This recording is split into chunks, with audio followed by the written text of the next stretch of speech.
क्योंकि नाचना भी बहुत आसान नहीं है, क्योंकि लोगों को बड़ी शर्म लगती है। लोग लज्जा छोड़ करके जो नाचे और वो भी भगवान के आगे नाचे, तो निश्चित है अगर सद्भाव है, सद्विचार है, तो उस भाव को ही भगवान स्वीकार करते हैं। क्यों? कि भगवान को सुंदर पदार्थ नहीं चाहिए, सुंदर व्यंजन भगवान को नहीं चाहिए। भगवान को चाहिए क्या? भगवान कहते हैं, अब आप विचार करें, माता गांधारी ने 56 भोग बनाया था, लेकिन भगवान ने पाया नहीं। और विदुर जी के यहाँ भागवत जी में जो वर्णन है, कहा कि जब विदुर जी के यहाँ भगवान गए हैं, तो विदुर जी तो बाजार गए थे और उनकी पत्नी सलभा देवी स्नान कर रही थी। काकी जी कहते थे भगवान। और जैसे ही द्वारिकाधीश ने आवाज लगाई, काकी जी बड़ी जोर भूख लगी, केवल भगवान के शब्द उनके कान में गए। स्नान कर रही थी, स्नान की सुध बुध खो गई। किवाड़ को खोला है और भगवान ने देखा कि काकी जी स्नान करते हुए चली आई, अपना पीतांबर से शरीर ढक दिया। ये भाव।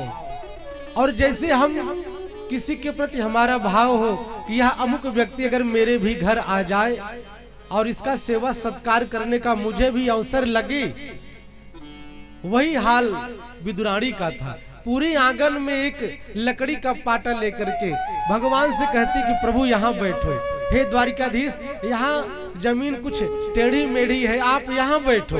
पूरे आंगन में उस लकड़ी के पीढ़े को लेकर के घूमती है और भगवान को बिठाला है।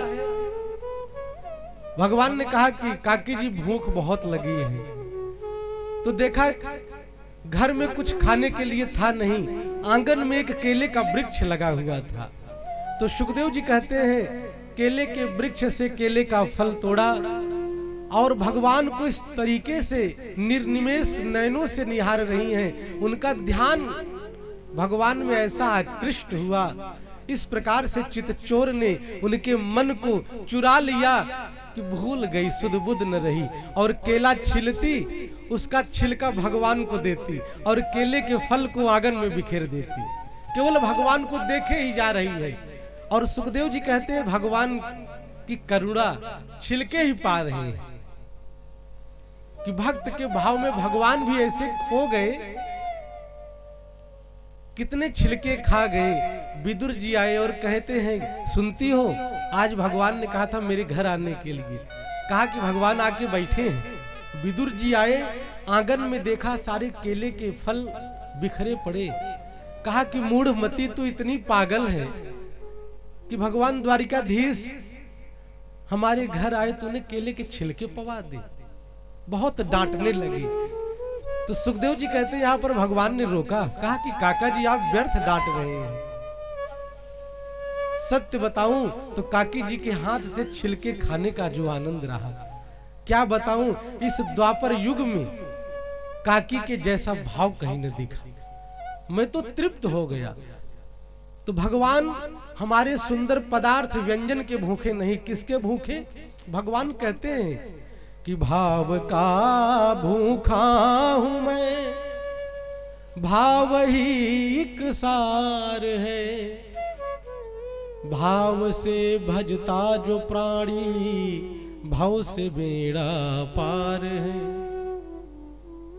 शास्त्र में कहा, भावो ही विद्यते देवा तस्मात् भावो ही कारणम। भाव की प्रधानता है। और भगवान ने कहा, अगर आपका भाव नहीं तो आप चाहे सोने की थाली में 56 भोग लगा करके भगवान को दे दो, भगवान पाने वाले नहीं हैं। प्रभु कहते हैं कि भाव बिन सुनी पुकारे, मैं कभी सुनता नहीं, भाव से एक पुष्प दे दो, वो मुझे स्वीकार है। भगवान तो केवल भाव के भूखे हैं। हमारा भाव निर्मल हो। भाव कैसा? कि हम प्रयास करें, अगर अपने घरों में ठाकुर जी को ला करके रखते हैं तो भगवान तो सतोगुणी और हम सभी तमोगुणी बन जाते हैं। लहसुन प्याज अभक्षाभक्ष भोजन इधर उधर का, कहते महाराज जी छोड़ ही नहीं पाऊंगा। अब आप विचार करें, थोड़ा सा भी त्याग नहीं है और हम परेशान होते हैं तो भगवान को ही गाली देना प्रारंभ कर देते हैं कि हम इतनी पूजा पाठ कर रहे हैं उसके बाद भी भगवान सुनते नहीं। क्या त्याग है? यही त्याग है।